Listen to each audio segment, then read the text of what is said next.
Vinisud, nous y sommes. Du 22 au 24 février 2010, le Salon international des vins et spiritueux de Méditerranée a fêté sa 9e édition. Vinisud a lieu tous les 2 ans au parc d'exposition de Montpellier et c'est un rendez-vous à ne pas manquer pour tous les professionnels de la filière vin. Il y a là des importateurs, des grossistes, des distributeurs, des cavistes, des journalistes bien sûr, et tout le monde se croise dans cette grande foire au vin du Sud. Les uns sont là pour conclure des affaires sur les marchés internationaux, les autres se déplacent pour faire de belles découvertes. Les objectifs bien sûr ne sont pas les mêmes, que l'on soit un grand groupe ou un petit commerçant, sauf pour les vignerons. Eux sont là pour rencontrer leurs clients, se faire connaître et séduire de nouveaux partenaires. Sylvain, quel intérêt pour vous de participer à Vinisud?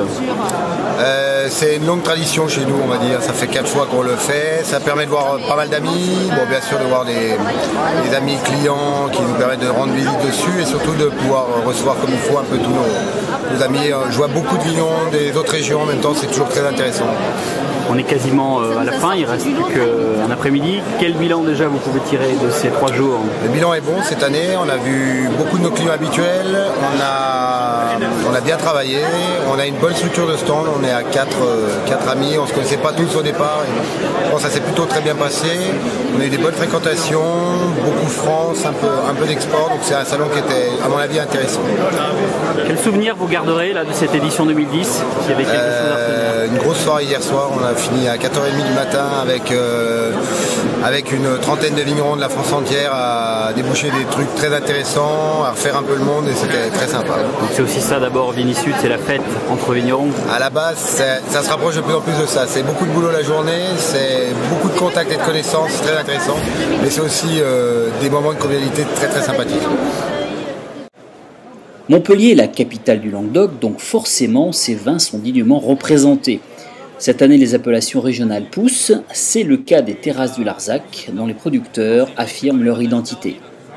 À Naoussé, Coteaux du Languedoc, on est maintenant en terrasse du Larzac et je pense qu'il y a une très belle équipe de vignerons avec des gens très différents mais qui s'investissent tous. On a réussi à faire un espace qui est ouvert, qui n'est pas fermé, où les gens peuvent rentrer, sortir facilement, ils peuvent se poser sur un fauteuil et je pense que vraiment ce que j'ai envie ce que je vais retenir, c'est cette dynamique entre nous, entre vignerons.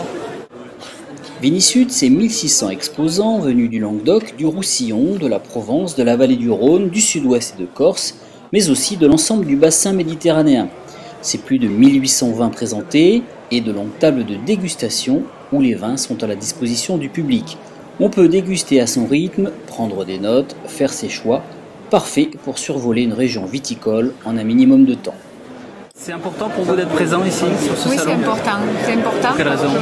On rencontre des gens avec qui on travaille déjà, ça permet de consolider les liens, on rencontre de nouvelles personnes, ça permet de se faire connaître et d'apprendre aussi à parler de nos vins de plus en plus. Le bilan que vous pouvez tirer là après 3 jours de présence ici? On va dire moyen. Moyen? Oui.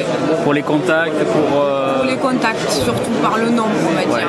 Mais finalement, peut-être qu'il en vaut mieux peu et de bonne qualité que beaucoup de mauvaises. Le Languedoc, oui, mais le Roussillon a aussi fait le plein. Voilà une appellation dynamique en plein essor avec des vins extrêmement flatteurs. On y trouve des stars et des valeurs sûres qui, pendant 3 jours, ont ouvert des centaines de bouteilles à des milliers de curieux. Le Roussillon, en terre languedocienne, est perçu comment? Est-ce qu'il y a vraiment une clientèle qui s'intéresse de plus en plus au Côte du Roussillon? Oui, je crois que oui.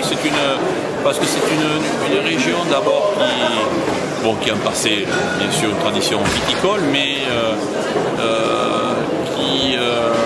qui a un avantage quand même, une certaine diversité de terroirs d'abord, et puis aussi depuis les 10 ou 20 dernières années, une éclosion aussi de domaines et de gens qui se mettent à vinifier en cave particulière, ce qui fait qu'on a une offre quand même assez diversifiée maintenant et assez intéressante, alors qu'on va dire il y a 30 ans en arrière, c'était une offre un petit peu monolithique à travers les structures qui étaient les caves coopératives, qui étaient quand même qui avaient une position dominante, alors que là, des des vignerons qui s'installent, donc ça fait quand même des nouveautés. Ça fait quand même un certain attrait pour les gens de l'extérieur et puis qui découvrent comme ça un petit peu les différents terroirs de notre biodigestion qui sont assez variés. On part calcaire, argilo-calcaire, granit, dans un rayon de 15 à 20 km autour de notre commune par exemple, on a une diversité de terroirs qui est assez fabuleuse. Voilà. Donc ça c'est un réel attrait et puis je crois qu'encore on garde un rapport qualité-prix assez intéressant. 36 000 visiteurs sur 3 jours, le record est battu. Maintenant, les vignerons vont devoir transformer l'essai, concrétiser les contacts pris sur le salon. Au final, il y aura donc forcément des ravis et des déçus. Et du côté des visiteurs, le souvenir d'un marathon de dégustation et l'assurance d'en savoir un peu plus sur les vins du Grand Sud. François, c'est toujours un plaisir de vous retrouver ici avec les toquets des dentelles. C'est vraiment une association qui marche et qui continue son bonhomme de chemin avec toujours une bonne ambiance. Super ambiance. C'est vrai qu'on s'est aperçu tout au long du Vini Sud qu'il y avait une synergie entre tous les domaines et c'est vrai que les clients des uns vont chez les autres et ça a créé une dynamique super sympa. Vini Sud, c'est un rendez-vous important pour un domaine comme l'Oratoire Saint-Martin? Nous, c'est la première fois qu'on le fait. Donc c'est vrai qu'on a découvert un peu ça. Pourquoi seulement maintenant? Parce qu'on ne voyait pas l'intérêt, déjà on manque un peu de vin, donc on n'avait pas envie de retrouver des nouveaux clients, mais nos anciens clients finalement sont contents de nous trouver là. On fidélise un petit peu, on peut discuter, on crée des liens et on conforte un peu notre place aussi parce que c'est important dans ces moments de crise, on va dire. On est ravis, on a passé un bon moment ensemble avec les toquets, on a rencontré des gens intéressants, on a rencontré des vignerons aussi qu'on voit qu'une fois par an, tous les 2 ans. Donc, le bilan il est super. On va retourner dans nos vignes maintenant. Ça nous manque un peu parce que là, oui, ça peut sembler. Les néons,